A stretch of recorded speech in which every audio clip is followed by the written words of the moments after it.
puis il y a un petit courant, il y a un petit milieu qui confisque les ondes publiques en fonction de ses obsessions, de son idéologie. Puis c'est toujours les mêmes, c'est le circuit d'autocongratulation permanente. Quelqu'un arrive, dit autre chose, s'empare de thèmes qui sont normalement proscrits, interdits, censurés. Donc là, évidemment, il y a des gens qui se... Puis il y a un choc, puis celui qu'on veut faire passer pour le méchant, le con du dîner de con, retourne un peu la situation. Parce que là, tout à l'heure, ça, tu parlais de Mark Carney. Moi, je voulais revenir avec Radio-Canada. Hein? Je voulais revenir avec Radio-Canada. Ton dernier passage à Radio-Canada, ça a fait énormément parler.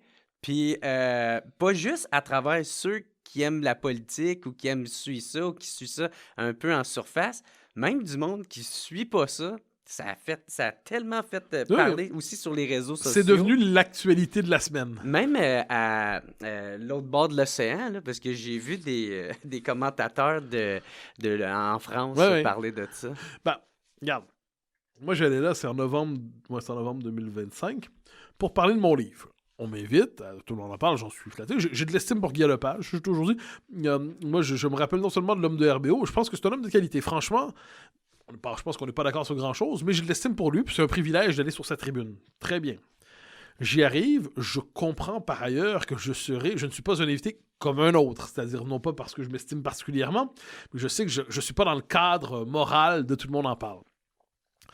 Puis là, je comprends, au bout de quelques secondes, OK, dans les faits, ils ont invité le méchant, puis ils veulent se faire le méchant.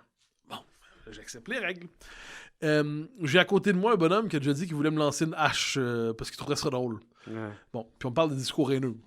Je suis désolé, j'avais pas prévu d'être à côté de Stéphane Rousseau, mais je rappelle ce qui est peut-être pour moi un discours haineux, vouloir lancer une hache sur quelqu'un. Théoriquement, c'est plus haineux de dire ça que de dire que jamais Gaston pourrait accoucher. Bon. Et là, j'ai aussi Girard, c'est son nom, je pense, qui guettait son moment pour chercher à me contredire. Puis il cherche à me contredire en me prenant de haut sur le mode du cours de morale, là, c'est-à-dire vous êtes fermé, je suis ouvert, vous êtes exclusif, je suis inclusif.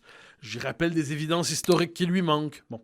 Et là, on se retrouve, je sors du plateau, mais avec l'impression, puis ça se passe comme ça s'est passé, je sors du plateau en ayant l'impression que c'est une émission plutôt banale. Je me dis, bon, j'ai fait ce que j'avais à faire, j'ai fait ma promo de livre. T'étais-tu un peu déçu?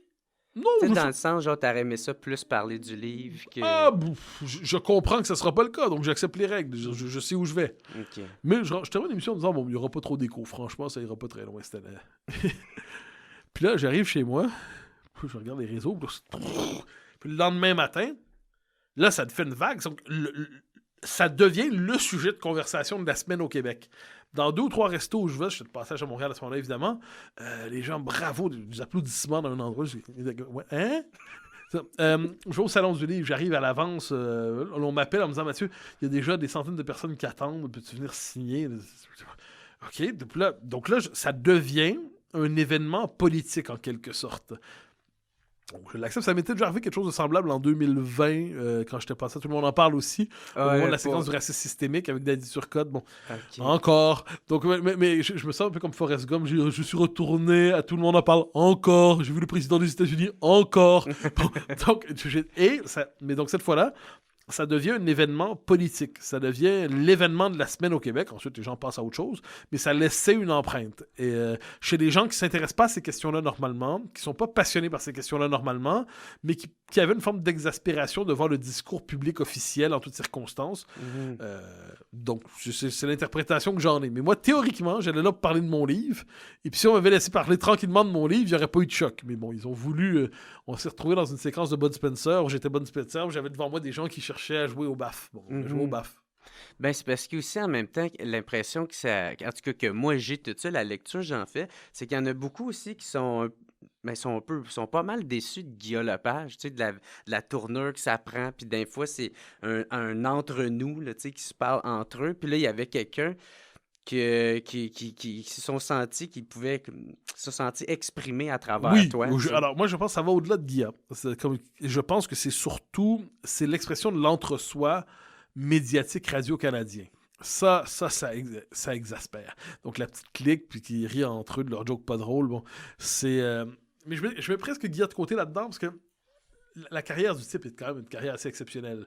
De RBO à un gars, une fille, ça, moi j'ai de l'estime pour le gars, franchement, c'est...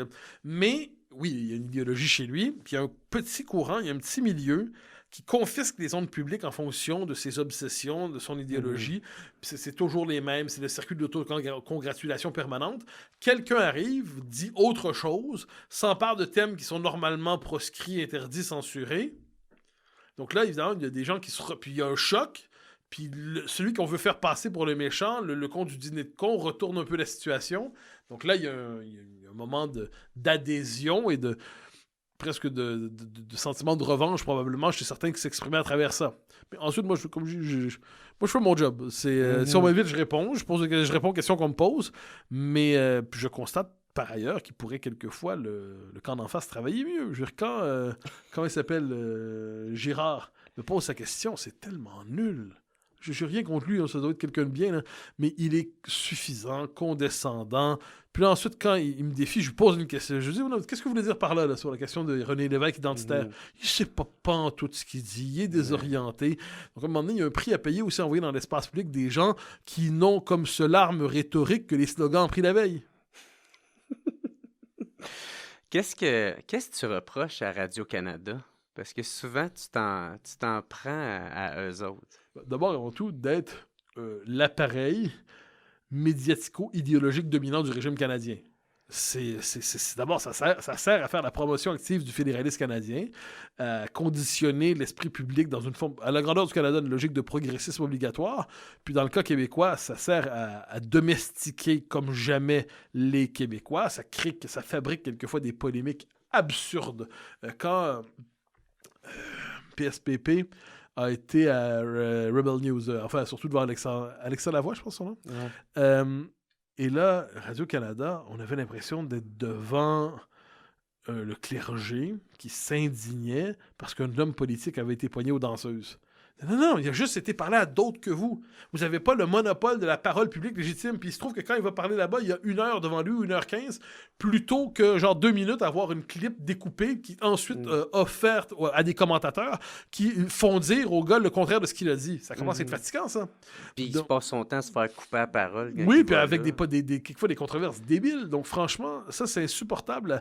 On paye à même notre argent la propagande qu'on nous enfonce dans la gorge. Donc c'est assez agaçant. Moi, je suis pas contre l'idée d'un service public en soi. Je pense qu'il y a des choses qui ne sont possibles que par un service public.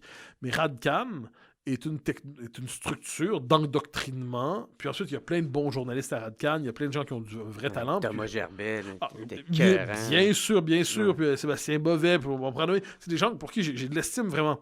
Mais structurellement, la fonction de Radio-Canada consiste à déquébéciser les Québécois, à leur imposer une forme de progressisme obligatoire. Puis quelquefois, par ailleurs, il y a des lieux purement militant, Marie-Louise Arsenault, c'est ça, 50 Shades of Far Left, là, c'est-à-dire c'est 50 nuances de gauche radicale qui sont rassemblées là, puis qui regardent le commun des mortels avec un sentiment de supériorité morale exaspérant.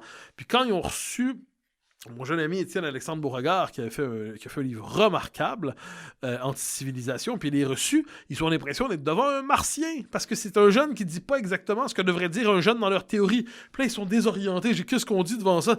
Il était magnifique, Étienne Alexandre Beauregard, dans cette séquence-là. Donc, c'est presque toujours le même schéma qui se reproduit. Ils sont entre eux, puis là, quelqu'un d'inattendu arrive, dit le contraire de ce qu'il devrait dire.